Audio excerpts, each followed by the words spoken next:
Imagine this. You're 67 years old, rich as sweet cream, and you've got a taste for young men that just won't quit. For marriages down, for divorces signed. But this time feels different. His name is Ray.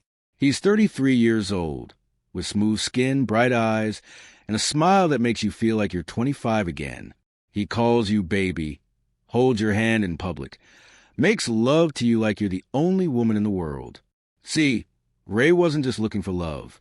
He was looking for a payday. And when a rich woman with a weak heart stands between a young man and millions of dollars, well, let's just say some folks will do whatever it takes to speed up the inheritance process. What happened next wasn't just murder. It was betrayal dressed up in sweet words and gentle touches. It was greed wearing the mask of devotion. It was a love story that ended with a funeral and a bank account that suddenly had a new owner. If you're ready for a story about money, manipulation, and what happens when sugar turns bitter, hit that subscribe button and buckle up. Because this tale of a sugar mama and her deadly young lover will leave you questioning everything you thought you knew about love, trust, and the price people pay for both. Dorothy Mae Washington had more money than God and less sense than a teenager in love. At 67, she owned 3 houses, 2 businesses, and a heart that just wouldn't learn its lesson. The woman had buried 2 husbands, divorced 2 more, and still believed that somewhere out there was a man who would love her for more than her bank account. Dorothy Mae, folks called her Miss, wasn't born rich. She came up poor in rural Mississippi, picking cotton until her fingers bled and her back bent like a question mark. But she was smart enough to get herself to nursing school, smart enough to marry her first husband, a doctor who taught her about investments while she managed his practice, and smart enough to keep every penny when he died of a heart attack at 45. That was marriage number 1. A love story that ended with a life insurance check, and a lesson: money meant freedom. Marriage number 2 was calculated. A real estate developer who doubled her money before drinking himself to death. Marriage number 3 was loneliness. A retired judge who gave her respectability, but died in his sleep after 5 boring years. Marriage number 4 was desperation. A younger man, only 55, who took half her money in the divorce and taught her that age didn't always mean wisdom. Now, at 67, Miss Dot lived alone in a mansion in Jackson, Mississippi, with more rooms than she knew what to do with, and more money than she could spend in 3 lifetimes. Her children from her first marriage, grown folks in their 40s, lived their own lives in other states. They called on holidays, visited at Christmas, and worried about their mama's habit of falling for the wrong men. But Miss wasn't worried about wrong or right. She was worried about being lonely. That's how she ended up on loversconnect.com at 2 a.m. on a Tuesday night, typing a profile that lied about her age by 10 years and told the truth about her bank account. Successful businesswoman seeks companionship with younger men. Age is just a number. Money is not an issue. Looking for someone who appreciates the finer things in life and knows how to treat a lady like a queen. She posted pictures from 5 years ago, added a few inches to her height, subtracted a few pounds from her weight, hit submit, and waited. The messages started coming within hours. Most were obvious scammers, boys young enough to be her grandsons asking for gift cards and plane tickets. But one message was different. Professional, sweet, real. Hello, beautiful. My name is Ray. I'm 33, work in construction, and also an Instagram model. And I believe age is just a number when 2 hearts connect. I'd love to take you to dinner and show you that chivalry isn't dead. A woman like you deserves to be treated like royalty. Ray Johnson looked like trouble wrapped in a work shirt. 6 feet tall, brown skin smooth as honey, arms that spoke of honest work, and a smile that made Mista feel things she hadn't felt since her 20s. His profile said he was a foreman for a construction company, single father to an 8-year-old daughter, looking for something real. Their first date was at the fanciest restaurant in Jackson. Ray showed up in a suit that probably cost more than he made in a month, but Miss didn't care. He opened doors, pulled out chairs, listened when she talked, and laughed at her jokes like they were the funniest things he'd ever heard. "You're not like other women I've dated," he said over dessert, his hand covering hers across the table. "How so?" Miss asked, her heart beating like a drum in her chest. "You're real. Confident. You know who you are and what you want. That's sexy as hell. Miss blushed like a schoolgirl. When was the last time someone called her sexy? When was the last time someone looked at her like she was beautiful instead of rich? The check came to $400. Ray reached for his wallet, but Miss waved him away. Please, she said, this is my treat. I can't let you pay for everything. Baby, she added, the words slipping out before she could stop it. I asked you out. This one's on me. Ray smiled, that smile that made her knees weak and her common sense disappear. They dated for 3 months before she invited him to move in. 3 months of dinners, movies, and long drives to the Mississippi countryside. 3 months of Ray telling her she was beautiful, smart, funny, perfect. 3 months of feeling like a woman instead of just a bank account with legs. I don't want to rush anything, Ray said when she offered him the guest bedroom in her mansion. But my lease is up next month, and my baby girl needs a stable place to stay when she visits. Bring her too, Mrs. said without thinking. This house is too big for just me anyway. That's how Ray Johnson and his 8-year-old daughter, Kesha, moved into Miss Dot's mansion on Maple Street. And that's when Miss Dot learned the difference between love and performance. But those were nickel and dime games. What he wanted was the big score, the one that would set him up for life. That's when he discovered LoversConnect.com and the women who used it. Lonely older women with more money than sense. Women who wanted to feel young again, beautiful again, desired again, women who would pay anything for the illusion of love. Michael had perfected his approach over 2 years and 5 different targets. He studied their profiles like a scientist, learned their weaknesses, their fears, their dreams. Then he became exactly what they needed. For the lonely divorced teacher in Biloxi, he was a struggling artist who needed someone to believe in his talent. For the widowed restaurant owner in Mobile, he was a veteran with PTSD who needed someone to heal his broken heart. For the bitter socialite in Natchez, he was a bad boy with a good heart who needed someone to save him from himself. Each relationship lasted long enough to get access to bank accounts, credit cards, or valuable items. Then he disappeared, usually with enough money to last 6 months while he planned the next score. But Miss Dot was different. Miss Dot was a jackpot. Michael had spent 3 weeks studying her before making contact. Her social media showed a woman with money and loneliness in equal measure. Photos of empty dinner tables set for 2. Captions about looking forward to finding my person. Check-ins at expensive restaurants with a comment. Dining alone again. She was perfect. The Ray Johnson persona was built specifically for her. Construction worker, because she'd posted about appreciating men who work with their hands. Single father, because she'd shared articles about the importance of strong father figures. Younger, but not too young. 33 was old enough to seem mature, but young enough to make her feel special. Even the daughter was calculated. Michael had borrowed Kesha from his sister, promising her $200 and a weekend at Six Flags if she played along. 8-year-old Kesha thought it was a game, called Miss Dorothy, hugged her like she meant it, and asked for bedtime stories that made the old woman's eyes water with joy. She's perfect, Miss Dot told her friend Beatrice over lunch at the country club. Ray is perfect. I feel like I'm living in a fairy tale. Michael made sure she felt that way. He studied her routines, her preferences, her moods. Learned that she liked her coffee with 2 sugars and no cream, that she watched old movies on Sunday afternoons and cried during the sad parts, that she took heart medication every morning and sleeping pills every night. Most importantly, he learned about her money. Miss Dot was worth $12 million, not counting the real estate. Most of it was in stocks and bonds, but she kept $2 million in checking accounts for easy access. She had no will, kept saying she needed to get around to it, which meant everything would go to her children when she died, unless she had a husband. In Mississippi, a spouse automatically inherited a third of everything, no matter what anyone said. That's when Michael's plan shifted from theft to something much more permanent. The proposal happened on a Tuesday night in November, exactly 6 months after their first date. Michael had spent the day setting the scene, candles throughout the house, rose petals on the stairs, her favorite song playing softly in the background. Mista came home from her book club to find him waiting in the living room, down on one knee with a ring that had cost him $15,000 of her own money. "Dorothy Mae Washington," he said, his voice shaking with what she thought was emotion, but was actually adrenaline.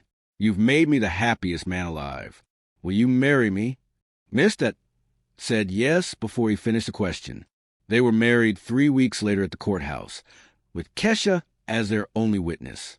Mista wore a white dress that cost $3,000 and a smile that made her look 20 years younger. Michael wore a black suit and a wedding ring that felt like handcuffs. The honeymoon was a week in the Bahamas, where Mista posted pictures of herself and her handsome husband on every social media platform she had. The comments were mixed. Congratulations from acquaintances, concerns from friends, and radio silence from her children. But Mista didn't care. She was married to a man who loved her, who chose her, who made her feel alive again. What she didn't know was that her new husband had already started planning her funeral. Marriage changed things, but not in the way Mista expected. Ray, she still called him Ray, became attentive to the point of suffocation. He made her breakfast every morning, brought her pills with a glass of fresh orange juice, and watched her take them like a nurse monitoring a patient. "Just making sure my baby stays healthy," he said when she asked about it. He took over the household finances to take some stress off her shoulders. Hired a new accountant who asked fewer questions. Opened joint bank accounts that required both signatures, but somehow always had Ray handling the paperwork. Mista noticed the changes but explained them away. This was what marriage looked like when you found the right person. Someone who cared enough to take care of everything. Someone who loved you enough to worry about your health. But love wasn't what was making Ray so attentive to her pill schedule. Mista took 3 medications every day. Blood pressure pills, cholesterol medication, and a blood thinner prescribed after a minor heart episode 2 years earlier. The blood thinner was important. It kept her blood from clotting, which prevented strokes and heart attacks. It also made her more vulnerable to bleeding. Much more vulnerable.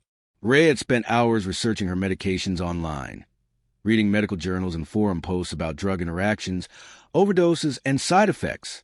What he learned was that too much blood thinner could be fatal, especially when combined with certain other substances. The plan was elegant in its simplicity. Increase her blood thinner dosage gradually over several weeks. Not enough to cause immediate symptoms, but enough to thin her blood to dangerous levels. Then introduce a trigger, something that would cause internal bleeding that her compromised blood couldn't clot to stop. It would look like a medical emergency, a tragic accident, a woman whose heart medication couldn't save her from the inevitable. Ray started by switching her pills. Mista took 5 milligrams of blood thinner daily. Ray began giving her 10 milligrams, using pills he ordered online from a pharmacy that didn't ask for prescriptions. The pills looked identical. Mist never noticed. Within 2 weeks, she was bruising more easily. Small bumps that should have left no mark were leaving purple spots on her arms and legs. "I must be getting old," she joked, showing Ray a bruise on her wrist. "Used to be I could walk into a door and not even mark up." "Maybe you should see the doctor," Ray suggested, his voice full of false concern. "For a few bruises? Baby, I'm 67 years old. My body's just doing what old bodies do." Ray nodded sympathetically, while mentally calculating how much longer he needed to wait. 3 weeks into plan, Mista started having dizzy spells. She'd stand up too fast and have to grab onto furniture to keep from falling. Twice, she nearly collapsed while climbing the stairs. "I think something's wrong with my medication," she told Ray over dinner. "I feel off." "Want to call your doctor?" Ray asked.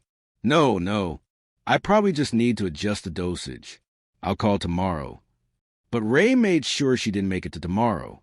That night, after Mista took her sleeping pill and kissed him goodnight, Ray waited until her breathing became deep and regular. Then he went to the kitchen and opened the bottle of aspirin he'd been keeping in the cabinet. Aspirin was a blood thinner, too. Not as strong as Mista prescription medication, but powerful enough when combined with the overdose she'd already been taking. Ray crushed 15 aspirin tablets into powder, mixed it with a small amount of water, and added it to the orange juice he would serve her with breakfast. The combination of medications would thin her blood to the point where any internal bleeding would be unstoppable, and Ray had already planned how to trigger that bleeding. Miss Dot's morning routine was predictable. She woke up at 7 a.m., went to the bathroom, then came downstairs for breakfast. She always wore slippers, soft-sole house shoes that she had had for 10 years and refused to throw away, despite Ray's offers to buy her new ones. Those slippers were about to become the murder weapon. While Miss Dot was in the bathroom, Ray went to the top of the stairs and sprayed the third step with cooking oil. Just a light mist, enough to make the wood slippery, but not enough to be obvious. Then he went back to the kitchen and waited. Miss Dot came downstairs the same way she had every morning for the past year. She held the hand drill with her left hand and walked slowly, carefully. But when her slipper hit the oil on the third step, her foot shot out from under her. She tumbled down 13 wooden steps, her head hitting the banister twice, her body twisting in ways that human bodies weren't meant to twist. Ray found her at the bottom of the stairs, conscious, but bleeding from a gash on her head, and complaining that she couldn't feel her legs. "Oh my God, baby!" he shouted loud enough for the neighbors to hear. "What happened? Are you okay?" Miss tried to speak, but blood was filling her mouth. The combination of blood thinners and the trauma from a fall was causing massive internal bleeding. Her body couldn't clot the blood fast enough to stop it.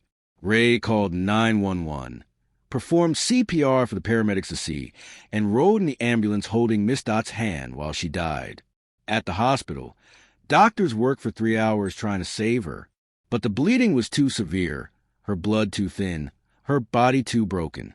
Miss Dot died at 2:47 p.m. on a Thursday afternoon, surrounded by machines that couldn't help her and a husband who had killed her. The cause of death was ruled accidental, traumatic brain injury, and internal bleeding caused by a fall down the stairs.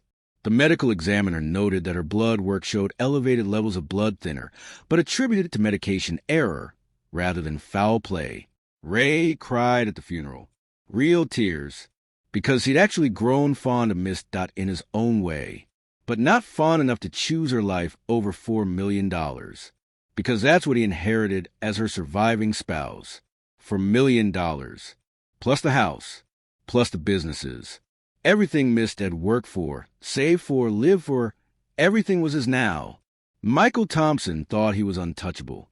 He had a new identity, a dead wife, and more money than he'd ever dreamed of. The perfect crime, perfectly executed. But perfection has a way of creating its own problems. The first issue was Miss Dot's children. David and Patricia Washington had been suspicious of Ray from the beginning. Their mother had a history of bad relationships, but this one felt different. Worse. More dangerous. They tried to talk to her about it during Christmas dinner, 6 weeks before she died. "Mama, you barely know this man," Patricia had said. "And now you're married to him? What's the rush?" "The rush is that I'm 67 years old, and I've wasted enough time being alone," Miss Dot replied. "Ray makes me happy. Isn't that what matters?" "What matters is that he might be after your money," David added. "Have you thought about that?"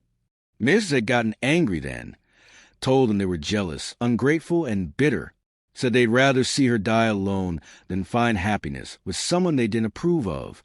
It was the last real conversation they had before she died.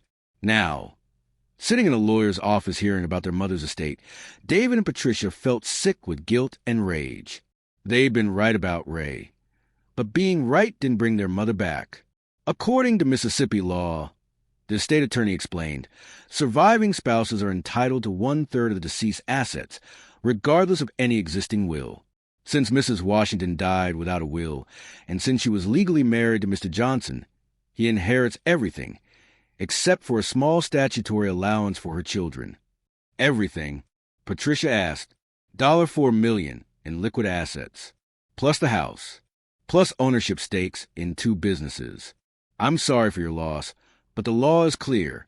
David and Patricia left the lawyer's office, knowing they'd lost more than their mother. They'd lost their inheritance, their family home, their sense of justice. But they weren't ready to give up. The second issue was money. Michael had thought that inheriting $4 million would solve all his problems. What he didn't realize was that having $4 million would create new ones. Large inheritances trigger automatic reviews by the IRS. Michael's tax history, as Ray Johnson, was thin, barely 2 years of construction worker wages. Suddenly inheriting millions raised red flags.